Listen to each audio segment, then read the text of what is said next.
दोस्तों नमस्कार। सुबह में मैंने एक वीडियो डाला था कि बिहार के सभी शिक्षकों को मिलेगा 8वें वेतन का लाभ। जिन लोगों को पे प्रोटेक्शन मिला है उन लोगों को बहुत सारे शिक्षकों ने कमेंट किया कि कैसे कहते हैं, किस आधार पर कहते हैं कि बिहार के शिक्षकों को 8वें वेतन का लाभ नियमावली में नहीं है, कैसे मिलेगा लाभ।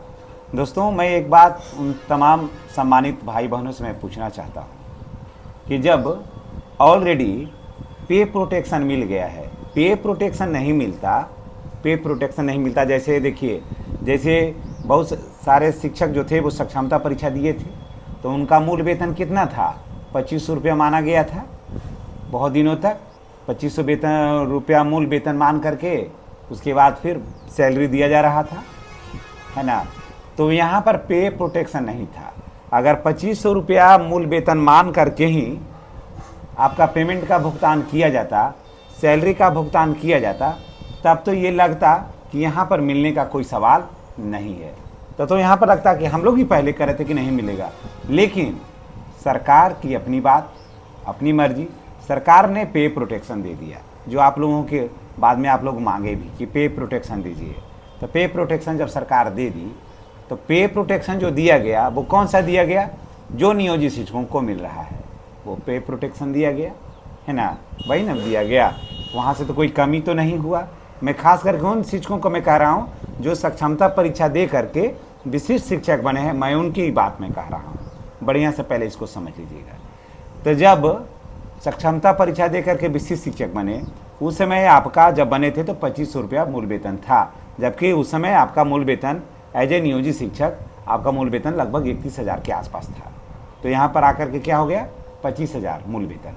तब यहाँ पर लग रहा था कि तो जा कर के शिक्षक वहाँ फंस गए, अब इन लोगों को बहुत ज़्यादा लॉस हो जाएगा। लेकिन बाद में फिर सरकार क्या की, 4-5 महीने के बाद फिर पे प्रोटेक्शन के लिए लेटर जारी हो गया। तो बिहार में सभी शिक्षकों को, जो भी सक्षमता उत्तीर्ण शिक्षक थे, या यूँ कह लीजिए एक लाइन में कि जो विशिष्ट शिक्षक थे, उन लोगों को पे प्रोटेक्शन मिल गया, तो नियोजित के समतुल्य उनका वेतन हो गया। ठीक है। तो अब एक बात मैं पूछना चाहता हूँ कि जब नियोजित के समतुल्य वेतन हो गया और पे प्रोटेक्शन आपका हो गया, ठीक है, जब पे प्रोटेक्शन हो गया तो ये जो पे प्रोटेक्शन था किस आधार पर बना हुआ था, नियत वेतन पर। नियत वेतन पर तो नहीं है पे प्रोटेक्शन, ये था 7वें वेतन से आच्छादित जो नियोजित शिक्षकों का था, वही आकर के लगा इसमें। तो जब 8वें वेतन, माफ करिएगा, 7वें वेतन से आच्छादित है तो फिर 8वें वेतन का लाभ जिनको पे प्रोटेक्शन मिला हुआ है, मैं उनकी बात सिर्फ कह रहा हूँ, तो फिर उनको 8वें वेतन का लाभ किस आधार पर अब नहीं मिलेगा। बहुत सारे शिक्षक तो उसमें ये भी कमेंट किए थे कि आप बदल गए। बदलने की बात नहीं है, समाचार को देने की बात है, जानकारी को शेयर करने की बात है। जब जानकारी जिस हिसाब से रहती है उसके हिसाब से वीडियो बना करके हम पोस्ट करते हैं, जानकारी इकट्ठा करके, और जो भी सीनियर हैं उनसे मैं जानकारी लेकर के आपके पास आता हूँ। तो पे प्रोटेक्शन जब मिला हुआ है तो ऑलरेडी, तो फिर यहाँ पर 8वें वेतन का लाभ क्यों नहीं मिलेगा। उसमें 2-3 शिक्षक को छोड़कर टोटल ने कहा कि नहीं मिलेगा। अब पता नहीं वो विशिष्ट हैं या बीपीएससी वाले हैं या फिर वहाँ पर नियोजित शिक्षक जाकर के कमेंट किए हैं, ये तो मैं नहीं जानता। तो 15-16 जो पोस्ट है उसको देख करके मैं यही इसमें से 2 को छोड़ करके सब कोई कहा कि नहीं मिलेगा।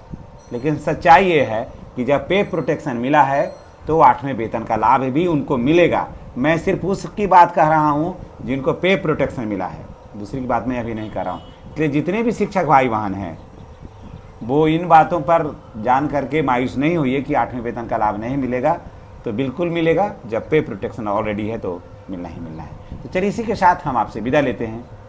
नेक्स्ट वीडियो में हमारी और आपकी फिर मुलाकात होगी। चैनल पर नए हैं तो चैनल को सब्सक्राइब करके बेल आइकन को दबाना नहीं भूलिएगा। धन्यवाद।